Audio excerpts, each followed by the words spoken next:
السلام عليكم ورحمة الله وبركاته. ازيكم يا حبايب قلبي، عاملين ايه؟ متنسوش هنبدأ كده بالصلاة على سيدنا محمد عليه أفضل الصلاة والسلام. متنسوش بقى تشتركوا في القناة وتفعلوا الجرس عشان يوصلكم منه كل جديد.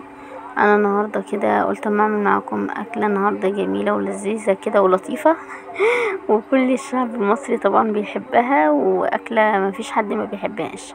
يعني متهيألي الشعب المصري كله بيحب الرز المعمر في الفرن وصينية البطاطس، سواء باللحمة سواء بالفراخ. يعني مفيش حد مصري كده ما بيحبش الاكله دي، سواء هي سواء المحشي يعني. انا النهارده طبعا قلت اما اعمل بقى فضلت طبعا محتاره مش عارفه اعمل ايه. قلت لا، اعملي كده رز معمر بالفرن واعملي صينيه بطاطس كده. انا على طول بعمل يا حبيب قلبي صينيه البطاطس بالفراخ على طول، بس انا حبيت يعني ساعات اعمل صينيه بطاطس بالفراخ لما اكون بعمل رز معمر، دي شيء اساسي. بس انا بصراحه حبيت ان انا اغير، قلت بدل ما احط فراخ لما اعمل ايه باللحمه. انا قلت اللي يخليني احط فراخ طب ما انا احط لحمه، وكده كده انا عندي اللحمه. فطبعا عشان احنا كنا طالعين من عيد وكده، فانا عندي كيس لحمه في التلاجة. انا اسمهم يعني على نص كيلو، بجيب الكيلو بقسمه على نصين على قد انا وجوزي يعني وكده. بقطعه حتت صغيره مكعبات، وبقسم الكيلو مثلا على نصين، او لو 2 كيلو مثلا عندي بقسمه برضه على نصين. انا هنا كده طلعت اللحمه كيس النص كيلو، او هو نص او نص وحاجه يعني، بس هو مش كيلو يعني. فقلت كده لما اغير بقى واعمل صينيه بطاطس كده باللحمه.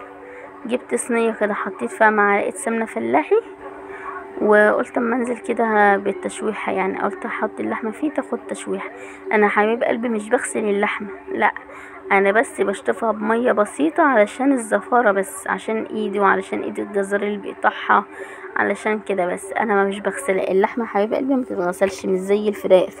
الفراخ اللي بتتغسل كويس جدا وبتتنقى، اما اللحمه انا مش بغسلها، انا بس بشطفها كده. اللحمه او الكبده البلدي او الكبده المستورده يا حبيب قلبي ما تتغسلش، بتنشطف بس بالميه كده مش اكتر يعني.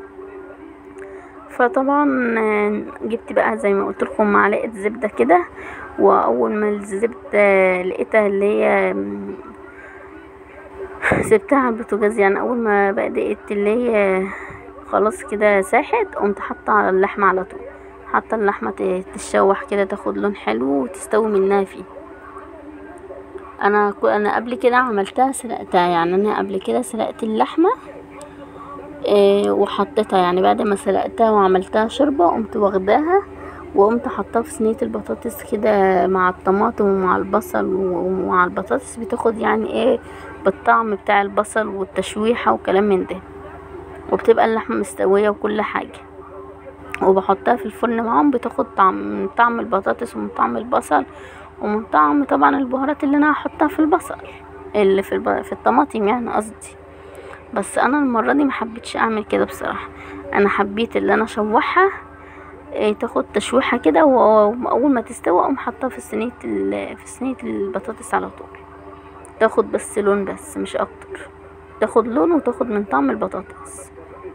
انا طبعا بقيت عماله اقلب يمين وشمال فيها بالمسكه كده زي ما انتم ما شايفين، بس عشان بس يعني ما تتلدعش مني، او معنى الاصح ما تتحرقش مني لغايه. وبعد ما اول ما غيرت لون بقيت ازودها ببق ميه صغير، يعني ميه سخنه بميه سخنه، ميه سخنه بميه سخنه، حاجه صغيره كده، مش ميه ساقعه، ميه سخنه. كنت حامله ميه في الكتل وكنت كل شويه بزودها بيه. بس طبعا انا ما صورتلكوش كل ده عشان كان كل ده هيبقى مطول معانا قوي، يعني الفيديو هيبقى طويل معانا. انا اصلا اسمى الفيديو ده عشان الفيديو طويل قوي معايا، وانا مصوراكم كل حاجه بالظبط، فالفيديو طويل معايا قوي، فانا اسمع على جزئين عشان اللي انا اعرف انزله لكم يعني، غير كده ما كانش هينزل عشان هو برضو له مساحه، فهي مساحته كبيره ما شاء الله. فانا قسمته على جزئين عشان اعرف ان انا برضو انزل لكم انزل لكم الفيديو يعني وكده. انا طبعا هنا ما حطيتش حاجه على فكره حبيب قلبي في اللحمه الا فلفل اسمر، يعني ما تحطيش ملح عشان اللحمه تستوي على طول. انا حطيت فلفل اسمر بس، وكان عندي النقه بتاع البلح غسلت واحده وحطيتها بتساعد مع سوى اللحمه، بتخلي اللحمه تستوي قوي قوي قوي قوي يعني بصراحه. ما فيش نقه البلح، نقه البلح مش موجوده عندك، حط معلقه سكر، يعني ربع معلقه سكر. اللحمه برضو بتستوي على طول، بس ملح لا، لا تحط سكر لا تحط نقع. اما ملح يا حبايب قلبي لا. انا هنا طبعا قلت بقى اما اعمل رز المعمر، كنت انا غسلاه كويس جدا، غسلاه كويس جدا وسبته يتنقع شويه بالميه، وبعدين فضيته في الصينيه وبحط عليه اللبن. انا ما بعرفش ان انا اعاير كده بالصابع بالمعيار كده، لا انا بقى ما اعرفش، انا بعاير بالكوبايه.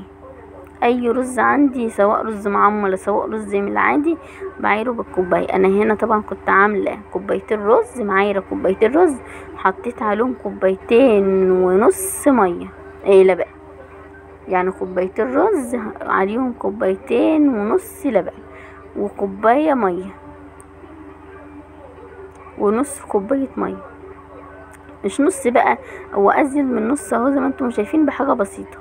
انا طبعا بصور لكم كل حاجه بالظبط عشان طبعا اللي مش عارف او اللي لسه مثلا بنوته صغيره، ما بتكلمش انتم كلكم، ما بتكلمش على الامهات، احنا بنتعلم منكم والله يا حبيب قلبي، بس انا بتكلم على البنات، يعني البنات الصغيرين اللي لسه بيتعلموا يعملوا الاكل، اللي لسه مش عارفين، بس مش اكتر.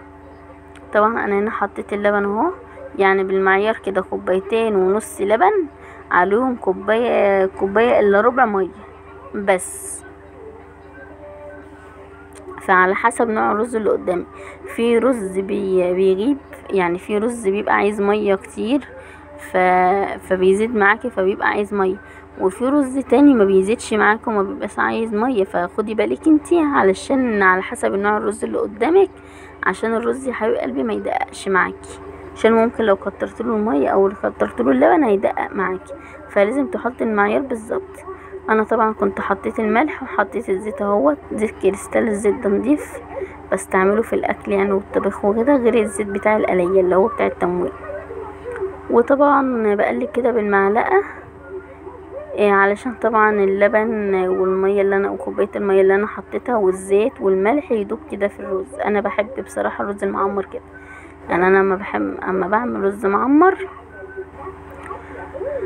بفضل اقلب فيه شويه كده علشان الرزية نفسها تشرب من اللبن وتشرب من الملح وتشرب من الزيت، فتستوي معايا على طول، تستوي معايا على طول ويبقى لها طعم تاني. بصراحه انا بحب اقعد اقلب فيه شويه كده عشان بحس ان هي الرزية بتشرب منه يعني.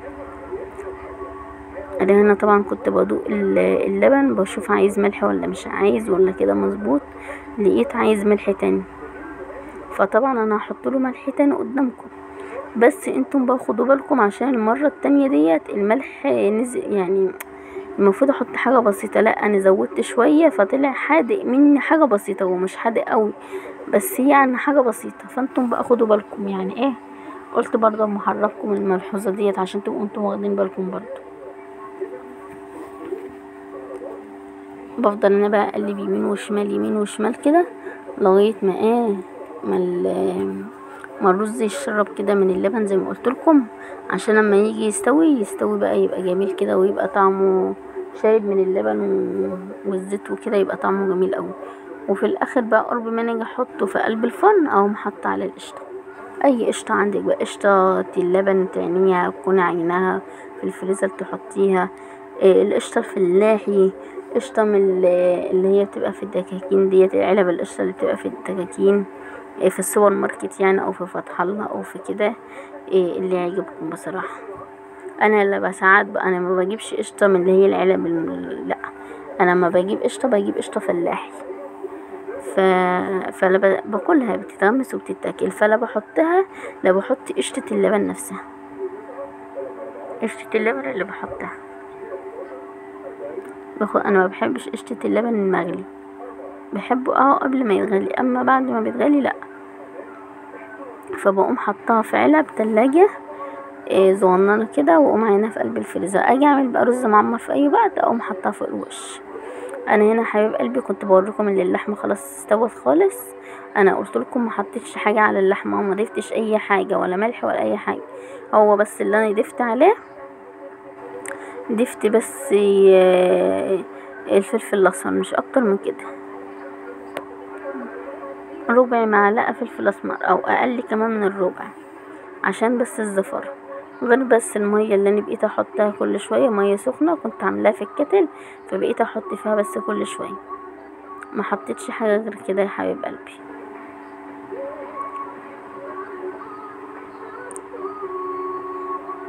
انا هنا كنت بقطع لكم اللحمه كده، كنت بوريها لكم ان اللحمه استوت وتقطع قدامها هي، حتى من كتر ما هي استوت العضمايه اللي كانت في اللحمه اتفتحت نصين، يعني العضمايه اللي في اللحمه اتفتحت نصين. هنا اللحمه كانت استوت.